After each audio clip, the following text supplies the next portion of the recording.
Hello guys, मैं रुस्तम और आप देख रहे हैं नॉलेज लाइव। दोस्तों, आज हम पढ़ेंगे लोग बिहार बोर्ड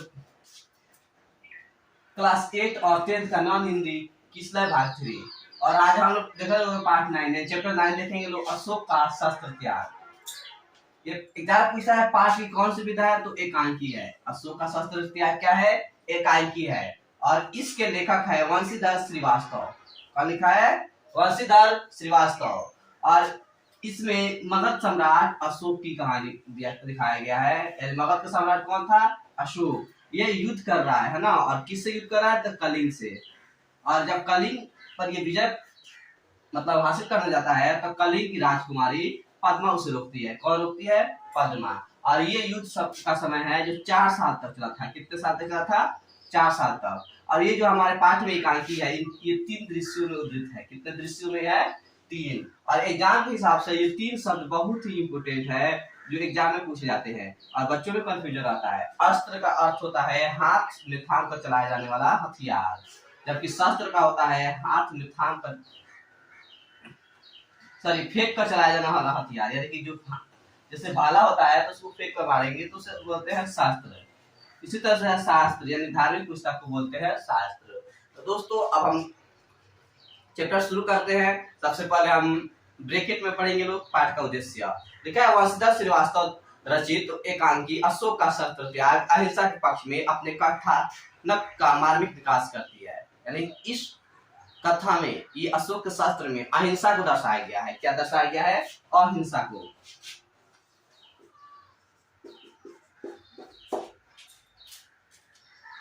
फिर आगे लिखा है शांति पक्ष में सक्रिय होने की शिक्षा देती है। इस लिहाज से पाठ की उपादेयता उल्लेखनीय है। अभिनय नाटकीय दृश्यों का संयोजन प्रवाहमयता की दृष्टि से पाठ विशिष्ट है। यानी इसमें बताया गया है कि नाटक कैसे होता है और इसमें बताया गया है युद्ध को छोड़कर के शांति की तरफ कैसे चला जाता है। सबसे पहले हम लोग पहला दृश्य देखेंगे। इसमें लिखा है एक मैदान में मगध के सैनिकों के शिविर लगे हैं। यानी कि स्टेज पर सीन दिखाया जा रहा है। बीच में मगध का पताका फहरा रही है। पताका के पास ही सम्राट अशोक का शिविर है। संध्या बीत चुकी है, यानी शाम खत्म हो चुकी है। आकाश में तारे चमकने लगे हैं। शिविरों में दीपक जल गए हैं। अपने शिविर में अशोक अकेले टहल रहे हैं। उनके मुख पर चिंता की छाया है। वे कुछ सोचते हुए आसन पर बैठ जाते हैं। यानी अशोक रात में अपने शिविर में टहल रहे हैं, फिर अपने सिंहासन पर बैठ जा रहे हैं। टेंशन में हैं क्योंकि अभी तक युद्ध जीता नहीं जा सका है। अशोक स्वतः यानी अपने आप से बात करते हैं और कहते हैं आज 4 साल से युद्ध हो रहा है और कलिंग आज भी जीता नहीं जा सका है। दोनों ओर से लाखों आदमी मारे गए हैं, लाखों लोग घायल हुए हैं, पर आज भी हम असफल है। क्या होगा इसका परिणाम? अशोक खुद से सोचते हैं कि युद्ध 4 साल से चल रहा है ना। ये कलिंग और मगध के बीच में युद्ध चल रहा है। अभी तक लाखों लोग मारे जा चुके हैं, लेकिन कोई नहीं जीता है। तभी द्वारपाल सिर झुकाकर अंदर आता है और कहता है राजन, संवाददाता आना चाहता है। यानी जो संवाददाता है, खबर लाने वाला। अशोक कहता है आने दो। संवाददाता प्रवेश करता है और कहता है महाराज अशोक की जय हो। शुभ समाचार है। गुप्तचर समाचार लाया है कि कलिंग के महाराज लड़ाई में मारे गए। कलिंग में क्या हो चुका है? वहां के राजा मारे जा चुके हैं लड़ाई में। यानी कि मगध विजय की तरफ बढ़ रहा है। अशोक प्रसन्नता पूर्वक मारे गए हैं तो मगध की विजय हुई है, कलिंग जीत लिया गया है। संवाददाता चुप रहता है। अशोक सवाल करता है तो इसका मतलब हम लोग जीत गए, मगर संवाददाता कुछ भी नहीं बोलता है। अशोक कहते हैं बोलते क्यों नहीं, तुम चुप क्यों हो? संवाददाता जो खबर लाया है धीरे से कहता है क्या बोलूं महाराज, कलिंग दुर्ग के फाटक यानी कलिंग का जो किला है उसका मेन गेट है वो आज भी बंद है। फिर किस मुंह से कहूं कि कलिंग जीत लिया गया है? अशोक उत्तेजित होकर थोड़ा सा गुस्से में आता कहते हैं कलिंग के फाटक आज भी बंद है। संवाददाता कहता है हाँ महाराज, कलिंग के फाटक आज भी बंद है। अशोक उत्तेजित होकर खड़े होते हैं। जो सिंहासन में बैठे थे खड़े हो जाते हैं, कहते हैं बंद है तो खुल जाएंगे। जाओ जाकर सेनापति से कह दो कि कल सेना का संचालन मैं स्वयं करूंगा। यानी मैं खुद सेनापति बन करके लड़ाई करूंगा। कल या तो कलिंग के दुर्ग के फाटक खुल जाएंगे या मगध की सेना ही वापस चली जाएगी। जाओ हाथ से जाने का संकेत करते। ये था पहला दृश्य जो रात के सीन को दिखाया गया था ना, टेंट में, शिविर में। अब हम लोग पढ़ेंगे दूसरा दृश्य। दूसरे दिन प्रातः काल यानी कि सुबह का समय शस्त्र सज्जित अशोक घोड़े पर बैठे, उनके साथ पास उनका सेनापति, सामने कलिंग दुर्ग जिसके फाटक बंद है। यानी सभी लोग मैदान के क्षेत्र में, है ना, युद्ध के क्षेत्र में जाकर खड़े हो चुके हैं कलिंग के दुर्ग के सामने, जिसको अब खोला जाना है। अशोक अपने सैनिकों को उत्साहित करने के लिए कहते हैं, मेरे वीर सैनिकों, आज 4 साल से युद्ध हो रहा है, फिर भी हम इस कलिंग को जीत नहीं पाए हैं। उसकी किसी दूरी पर मगध की पताका नहीं फहरा रही है। कलिंग के महाराज मारे गए हैं, उनके सेनापति पहले से ही कैद हो चुके हैं, फिर भी कलिंग आत्मसमर्पण नहीं कर रहा है। आओ आज हम अपनी मातृभूमि की शपथ लेकर प्रण करें कि या तो हम कलिंग के दूर पर अधिकार कर लेंगे या सदा के लिए मृत्यु की गोद में सो जाएंगे। अशोक सभी को उत्साहित कर रहे हैं। सब सैनिक एक साथ तलवार खींचते हैं और आकाश में तलवार लहराते हुए कहते हैं, मगध की जय, सम्राट अशोक की जय। अभी ये घटनाएं चल ही रही थी कि अचानक से साथ दुर्ग का फाटक खुल जाता है, यानी कलिंग का जो महल है उसका गेट खुल जाता है। सब आश्चर्य से उधर देखने लगते हैं। उनकी तलवारें खिंची रह जाती है। शस्त्र सज्जित स्त्रियों की विशाल सेना फाटक से बाहर निकलने लगती है। सेना के आगे पुरुष वेश में एक वीरांगना, वीर स्त्री को वीरांगना बोलते हैं, जो मैदान में युद्ध लड़ती है, जो सैनिक वेश में साक्षात चंडी से दिखाई देती है। यह कलिंग महाराज की कन्या पद्मा है। कौन है जी? पद्मा, कलिंग की राजकुमारी पद्मा खुद अपने देश को बचाने के लिए, अपने महल को बचाने के लिए आई है। स्त्रियों की सेना अशोक की सेना से कुछ दूरी पर रुक जाती है, आमने सामने। अशोक के सिपाही मंत्र मुग्ध उसे देखते रह जाते हैं। अशोक भी चकित रह जाते हैं, यानी कि कलिंग के सारे सिपाही मारे जा चुके हैं, महाराज मारे जा चुके हैं, सेनापति कैद है, इसीलिए अब वहां की स्त्रियां युद्ध करेंगी। पद्मा आगे बढ़कर अपनी सेना से कहती है, यानी यह अपनी सेना को उत्साहित करने के लिए कहती है, वीर बहनों, तुम वीर कन्या हो, यानी वीरों की पुत्री हो, वीर भागिनी हो और वीर पत्नी हो, यानी कि वीरों की माँ हो, वीरों की पत्नी हो।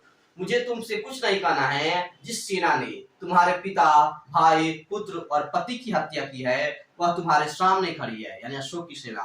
आज उसी से तुम्हें लोहा लेना है, यानी युद्ध करना है। तुम प्रण करो, यानी कसम खाओ कि जननी जन्मभूमि को पराधीन होते देखने से पहले, यानी कि कलिंग को गुलाम होते देखने से पहले तुम सदा के लिए अपनी आंखें बंद कर लोगी, यानी कि अपने देश को बचाना है या हमेशा के लिए मृत्यु की गोद में सो जाना है। ये पद्मा अपनी सेना को उत्साहित करने के लिए कहती है। अशोक स्वतः अपने आप से बात करता है, कौन है यह? क्या साक्षात दुर्गा कलिंग की रक्षा के लिए युद्ध भूमि उतर रही है? शेष सैनिक भी स्त्रियां हैं, क्या स्त्रियों से भी युद्ध करना होगा? अशोक को स्त्रियों का वध करना होगा ना, मैं स्त्रीवाद नहीं करूंगा। अशोक अपने आप से बात कर रहा है, कह रहा है कि कलिंग जीतने के लिए क्या मुझे स्त्रियों की वध करने होंगे? और ऐसा है तो मैं स्त्रियों का वध नहीं करूंगा।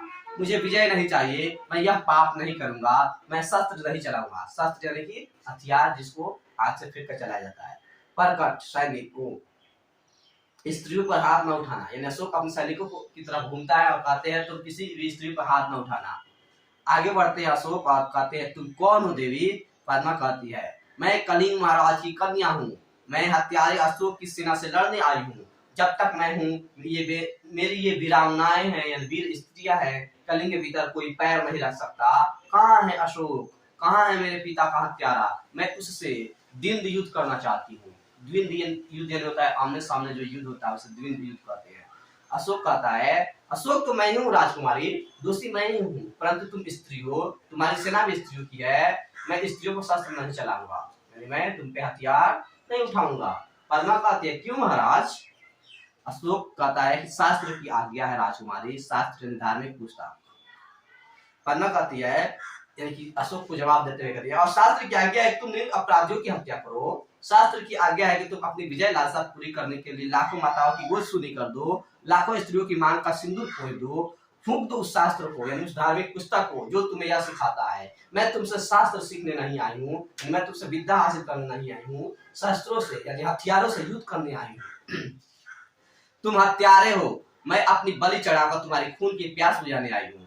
अपने सिपाहियों से कहो कि तलवार उठाए। कलिंग की स्त्रियां तुमसे कुछ नहीं चाहती, केवल युद्ध चाहती हैं, केवल युद्ध ना। अशोक को पद्मा ललकारती है। अशोक सिर झुका लेते हैं। पद्मा कहती है, क्यों सिर क्यों झुका लिया महाराज? मैं युद्ध चाहती हूँ, केवल युद्ध। आज आपके भीषण युद्ध की पूर्ण आहुति होगी, यानी जो 4 साल से युद्ध चल रही थी वो आज उसकी समाप्ति होगी। अशोक कहता है, बहुत हो चुका राजकुमार, मैं अब युद्ध नहीं करूंगा, कभी युद्ध नहीं करूंगा। तलवार नीचे फेर देते हैं। पद्मा कहते हैं, क्या महाराज?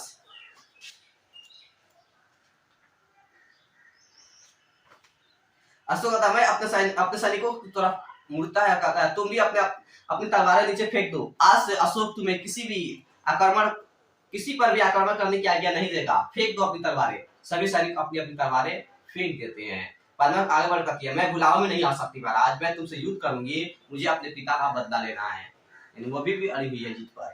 अशोक से झुकाकर आगे आता है और कहता है, तो लीजिए बदला राजकुमारी, मैं अपराधी हूँ। जिस अशोक ने लाखों का सिर काटा है और जिस अशोक का सिर आज तक किसी से आगे नहीं झुका है, वह लिखा है आपके आगे नत है, यानी झुका है। काट लीजिए इस सिर को, मैं हथियार नहीं उठाऊंगा, मेरी प्रतिज्ञा अटल है। अशोक सिर झुकाकर खड़े हो जाते हैं। अब पद्मा के पास मौका है कि सिर काट कर बदला ले या अशोक को जीवित छोड़ दे अपने प्रतिज्ञा को पूरा करने के लिए। पद्मा कहती है, तो जाइए महाराज, स्त्रियां भी निहत्थों पर वार नहीं करेंगी, आप अपनी प्रतिज्ञा की रक्षा के लिए जीवित रहिए। यानी कि पद्मा अशोक को जीवित छोड़ देती है। पद्मा अपनी स्त्रियों की सेना के साथ दुर्ग में चली जाती है और कलिंग युद्ध यहीं पे समाप्त हो चुका है। अब हम लोग पढ़ेंगे तीसरा दृश्य, जो अशोक अपने वादा को पूरा करने के लिए अपने धर्म को ही बदल देता है। अशोक और उसके सभी सरदार पीले वस्त्र धारण किए हुए हैं। उनके सामने एक बौद्ध भिक्षु बैठे हुए हैं। यानी अशोक जो हिंदू धर्म को मानने वाला था, अब वह बौद्ध धर्म को अपनाएगा। बौद्ध भिक्षु बैठा है, सभी लोग धर्म बदलने के लिए बैठे हैं। बौद्ध भिक्षु अशोक से कहता है, कहो मैं प्रतिज्ञा करता हूँ कि, अशोक भी उसे दोहराता है, जब तक मेरे शरीर में प्राण रहेंगे ऐसा ही मेरा धर्म होगा। मैं सबसे प्रेम करूंगा और मेरे करुणा का सदा वर्त आप सबको मिलेगा। अशोक भी कहता है, मैं प्रतिज्ञा करता हूँ कि जब तक मेरे शरीर में प्राण रहेंगे ऐसा ही मेरा धर्म होगा। मैं सबसे प्रेम करूंगा और करुणा का सदा वर्त आप सबको मिलेगा। फिर बौद्ध भिक्षु कहता है, प्रतिज्ञा करो कि जब तक जीवित रहूंगा अपनी प्रजा की भलाई करूंगा, सब प्राणियों को सुख और शांति पहुंचाने का प्रयत्न करूंगा, सब धर्मों को समान दृष्टि से देखूंगा। फिर बौद्ध भिक्षु अशोक से प्रतिज्ञा लेता है। अशोक कहता है, मैं प्रतिज्ञा करता हूँ कि मैं शक्ति भर आपकी आज्ञा का पालन करूंगा। इसी तरह से बौद्ध धर्म का जो मंत्र होता है बौद्ध भिक्षु बोलता है और सभी दोहराते हैं। पहला है बुद्ध शरण गच्छामि, दूसरा है धर्म शरण गच्छामि, तीसरा है संघ शरण गच्छामि। यानी हम बुद्ध धर्म के शरण में जाते हैं, बौद्ध धर्म को अपनाते हैं और संघ को अपनाते हैं, दूसरे शरण में जाते हैं। इसको कौन लिखा है? वंशीधर श्रीवास्तव। शब्दार्थ लिखा है शस्त्र, यानी फेंक कर चलाया जाने वाला हथियार। त्याग अर्थात छोड़ना। संवाददाता यानी संवाद पहुंचाने वाला। गुप्तचर यानी कि निजी बातों की जानकारी देने वाला, यानी कि जो छुप करके जानकारी हासिल करता है, बातों को जानता है। संचालन यानी कि नेतृत्व करना। आत्मसमर्पण यानी अपने आप को उपस्थित करना, सरेंडर करना। पराधीन यानी दूसरों के अधीन होना, गुलाम होना। वीरांगना यानी होता है वीर महिला, युद्ध लड़ने वाली महिला। साक्षात यानी सामने। प्रतिज्ञा यानी प्रण लेना, निश्चय लेना, वादा करना, कसम खाना। ये दोस्तों ये वीडियो आपको कैसा लगा कमेंट सेक्शन में जरूर बताएं और वीडियो पाने के लिए हमारे चैनल को सब्सक्राइब करें।